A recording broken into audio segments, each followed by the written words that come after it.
So this is the donut principle. The forearm bone behaves like a donut. Fracture of one bone will frequently involve fracture or dislocation of the other bone. Let's look at this example. This is a fracture in the pediatric children, the young child. The radius has a fracture here at the distal diaphysis of the radius. And look at that second fracture of the ulna. You can see it on the lateral view as well. You can see this bowing fracture of both the radius and the ulna. So two injuries, ulna and radius.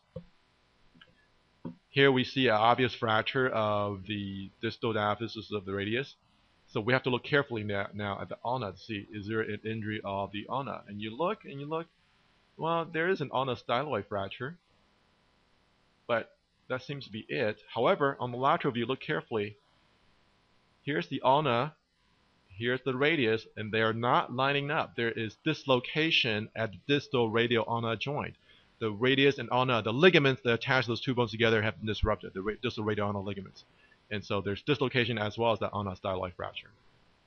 Another example. This is a fracture at the proximal ulna. So we have to look carefully at the radius, look for that second fracture, second injury. We don't see a fracture. However, something looks funny up here. Let's look carefully here. Here at the proximal radius, this is the head of the radius. The head of the radius should actually articulate or should line up with the capitellum, which is right here. It's kind of subtle. If you look carefully, there's a round structure right here. So the radial head, instead of being down here in its normal position, is actually dislocated and has migrated proximally. So this is a fracture of the ulna with dislocation of the radius at the elbow.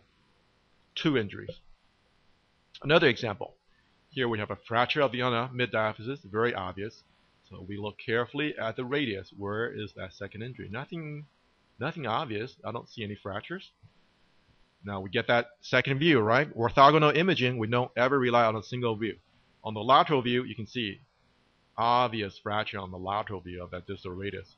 It's somewhere in here, hiding. We can't see it at all. But on the lateral view, it's obvious. So, donut principle, orthogonal imaging principle. Two principles used on one case.